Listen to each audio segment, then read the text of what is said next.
아모스서 5장 18절. 화 있을진저 여호와의 날을 사모하는 자여, 너희가 어찌하여 여호와의 날을 사모하느냐? 그날은 어두움이요 빛이 아니라 마치 사람이 사자를 피하다가 곰을 만나거나 혹은 집에 들어가서 손을 벽에 대었다가 뱀에게 물림 같도다. 여호와의 날은 빛 없는 어둠이 아니며 빛남 없는 캄캄함이 아니냐?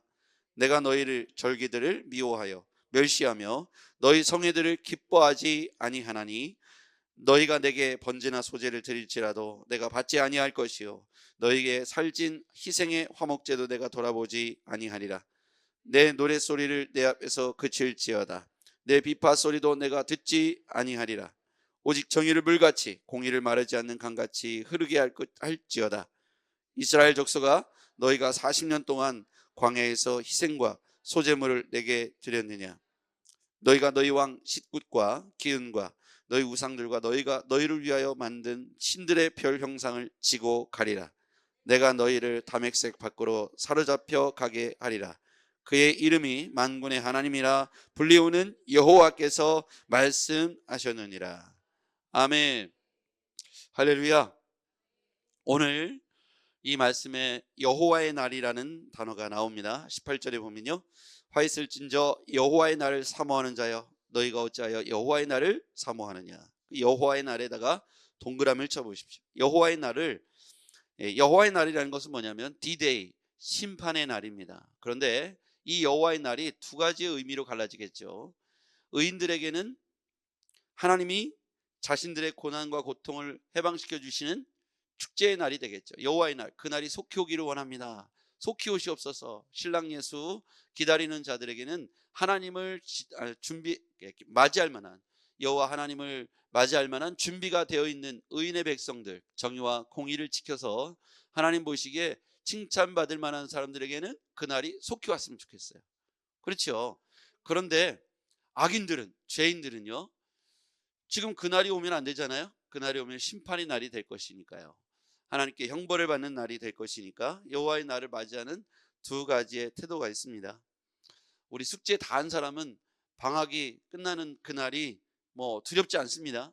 숙제를 잘했으니까 얼른 선생님한테 자랑하고 싶은 마음에 기대가 되지 않을까요? 그런데 개학 전날까지 놀고 놀다가 내일 개학이면 그때부터 울기 시작하고 이제 숙제를 하기 시작합니다. 그게 접니다. 예. 그런 생활이 반복되는 게 이제 싫으니까 미리 다 준비해 놓으면 그날이 속히 왔으면 좋겠고, 준비가 안 된 사람은 그날이 오는 게 두렵죠. 이 심판의 날, 여호와의 날은 그런 날입니다. 어찌하여 여호와의 날을 사모하느냐? 그런데 이 사모하는 사람들이 준비가 안 돼 있는데, 하나님 보실 때는 재앙과 징계를 받아야 될 사람들이 그날이 속히 오기를 기다리고 있는 거예요.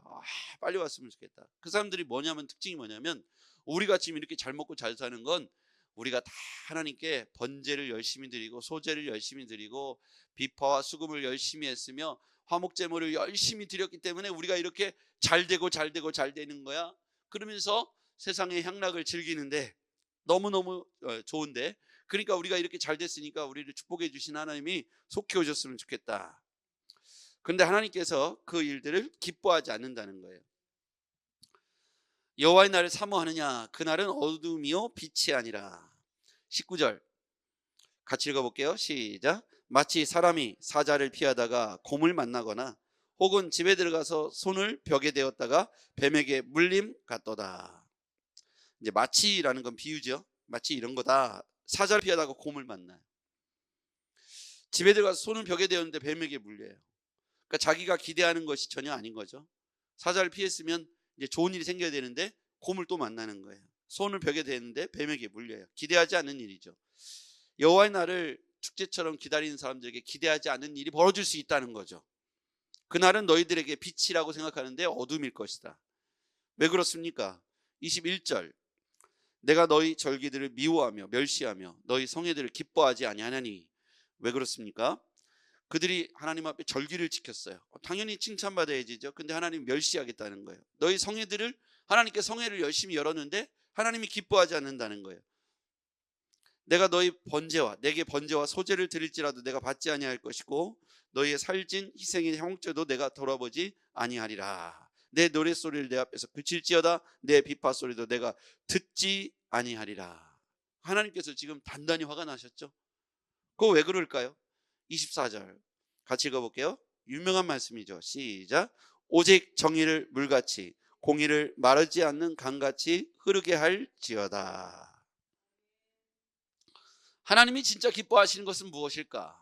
오늘 한마디로 얘기하면 너의 삶이 엉망이고 기뻐하지 않고 정의롭지 않고 공의롭지 않은데 너희들이 비파를 연주하고 또 절기들을 지키고 성회들을 열고 번제나 소제를 드린다 할지라도 살찐 희생의 화목제를 드린다 할지라도 나는 그 제물을 받지 않겠다. 종교적 행위와 그들의 종교적 열심을 통해서 스스로 위안하기를 우리는 이렇게 최선을 다했어 라고 말하는데, 하나님이 기뻐하시는 것은 뭐냐면 그런 종교적 행위와 열심을 통해서 하나님이 영광을 받으시는 것이 아니라 그들이 정의와 공의를 하나님 편에서 실행해 나가는 거예요. 정의와 공의와 공평을 실행하는 것이 쉽지 않습니다. 때로는 희생해야 되고 손해봐야 돼요. 때로는 어떤 편안함과 욕심을 내려놔야 됩니다. 그래서 쉽지 않은 거죠. 정의와 공의를 실현하는 것은 내가 손해를 봐야 될 것 같기도 하고 내가 어려움에 직면할 수도 있습니다. 그러나 하나님을 위하여 정의와 공의를 실현하되 나의 이익을 하나님 때문에 참을 수도 있고 나의 편안함과 안락함을 하나님 때문에 내려놔야 될 수도 있습니다. 이게 주일날 하루 반짝 예배를 드린다고 해서 하나님께서 심판의 날 그를 칭찬하는 것은 아니라는 거예요. 뿐만 아니라 하나님이 원하시는 것은 삶의 결단을 통한 결행한 실천입니다. 의롭게 공의롭게 정의롭게 삶의 변화가 일어나는 것이죠. 말로만 주여 주여 하는 것이 아니라 그에 합당하고 온당한 삶의 열매를 맺어가는 삶을 하나님이 기뻐하신다는 겁니다. 나는 이렇게 찬양을 열심히 했고 내가 이렇게 11조를 드렸고 내가 이렇게 주일을 성수했으니 주여 속히 오시옵소서 라고 말할 때 하나님이 공의와 정의를 말씀하시는 거예요. 정의를 물같이 공의를 마르지 않는 강같이 흐르게 할지어다. 그러면서 25절 이스라엘 족속아 너희가 40년 동안 광야에서 희생과 소제물을 내게 드렸느냐? 이렇게 끝을 올려야 되는 거예요. 반문을 하시는 거예요. 여기가 이스라엘 족속아 너희가 40년 동안 광야에서 희생과 소제물을 내게 드렸구나, 이게 아니고 야 너희들이 40년 동안 희생제물과 소제물을 내게 드렸다고? 라고 질문하시는 거예요. 반문하시는 거예요. 그게 뭐였냐면 너희들이 그렇게 자랑하고 그렇게 뿌듯해하는 너희들의 그런 종교적 행위가 내가 볼 때는 가식이라는 거예요. 왜냐하면 그들은 스스로 뒤로 우상 숭배에 빠져 있었으며 자신들이 어제 말씀해 보면 가난한 자를 멸시하고 약한 자들을 멸시하며, 그렇죠? 그리고 스스로 하나님 앞에 깨끗한 삶을 살아가지 못했다는 거예요. 힘없는 자를 밟고 미래에 부당한 쇠를 거두었다고 어제 본문에 기록했어요. 그와 같이 하나님을 경외한다고 말하는 사람들의 삶의 내용과 태도들이 힘없는 자를 밟고 부당한 미래의 쇠를 거두는 것으로 하나님은 그들을 정의롭지 못하다, 공의로 심판하겠다, 이렇게 말씀하신 거죠.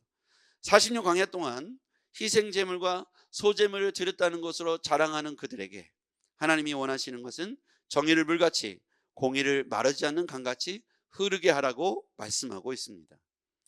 하나님의 마음은 속히 이들이 하나님의 정의와 공평 안으로 돌아오기를 원하는 것이죠. 자, 여호와의 날을 해석하는 이들의 모습을 보시면서 너희가 어찌 여호와의 날을 사모하느냐? 마치 사자를 피하다 곰을 만나고 손에 벽을 대었다가 뱀에게 물림 같을 것이다. 너희들이 기대하는 여호와의 날은 빛이 아니라 어둠일 것이다. 그러니까 의인들에게는 그 날이 영광의 날이 되지만 그러나 준비되어 있지 않은 사람들에게 그 날은 심판의 날, 고통의 날이 되겠죠. 자, 그러면 우리는 2024년을 살아가는 우리에게, 특별히 24년 12월 결산의 때를 지나가는 우리에게 우리의 삶을 좀 되돌아볼 필요가 있겠습니다. 지금 우리가 하나님이 당장 오신다고 했을 때 우리는 어떻습니까? 이들과 같이 하나님 우리가 그동안 교회 안에서 이렇게 열심히 주를 위하여 했습니다, 이렇게 말할 수 있는 자격이 될까? 우리의 삶이 결단을 통하여 열매를 맺어가고 있는지, 공의와 정의가 우리의 삶을 통해서 실현되고 있으며 그것이 우리의 삶을 통해서 열매를 맺었는지, 이제 우리는 종교적인 열심뿐만 아니라 우리의 삶의 변화를 위하여, 삶의 하나님 말씀이 정의롭게 실천되기 위해서 우리는 이제 결단해야 합니다. 삶의 변화를 위한 결단, 그때 하나님께서 우리의 삶을 통해서 나타나줘야 되는 것이죠. 하나님이 우리의 삶을 통해서 증언되어지고 나타나는 삶을 살았으면 좋겠습니다. 어제 우리에게 말씀하신 내용을 보면 가난한 자를 멸시하고 짓밟고 부당한 세를 걸었던 것에 대해서 공의롭지 못하다고 말씀하신 거죠. 그건 이스라엘 사회에서 일어났던 일인데 지금의 사회도 마찬가지라는 거예요. 신자의 삶에 부당한 이익을 취하거나 또는 가난한 자들을 향해서 긍휼히 여기지 못하고 또 그들을 향해서 우리가 손 내밀지 못했던 모습들이 있다면 우리 스스로를 돌아볼 필요가 있다는 것이죠. 우리가 교회의 첨탑을 높이는 것만 집중할 것이 아니라 하나님의 사랑이 두루 편만하게 예수님을 우리에게 가르쳐준 그 사랑이 우리를 통해서, 우리 손끝과 발끝을 통해서, 입술을 통해서 흘러나가야 한다는 것이죠. 예수님이 율법을 신약에서 예수님께서 오셔서 새 계명을 너희에게 주노니 서로 사랑하라.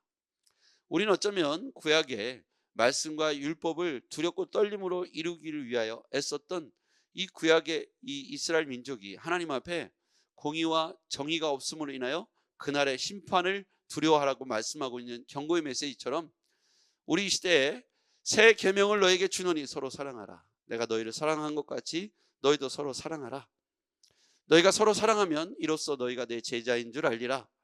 이 말씀과 같이 우리가 우리 주변에 있는 연약한 우리 교회 안에 있는 성도들과 그리고 이웃들을 향해서 예수의 사랑이 오늘 흘러내려가고 있는지 점검해 볼 필요가 있겠습니다. 그리스도의 사랑이 우리 안에만 머무를 것이 아니라 흘러내려가야 합니다.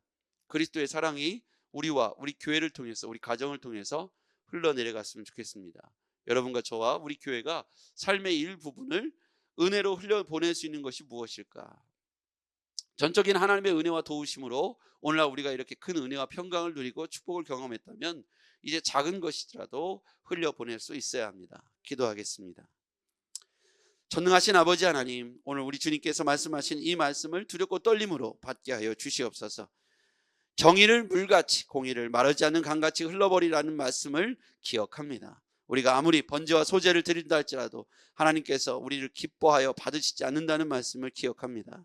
하나님, 우리가 종교적 열심과 신앙적 행위를 통하여 온전히 하나님께 모든 걸 드렸다고 생각하는 착각을 벗어나 이제는 정의와 공의를 우리의 삶을 통하여 흘려보낼 수 있도록 도와주시옵소서. 오늘 우리가 만나게 되는 사람들을 더불어 그리스도의 사랑을 드러낼 수 있는 사랑의 메신저가 우리 모두가 되게 하여 주시옵소서. 예수님의 이름으로 기도하옵나이다. 아멘.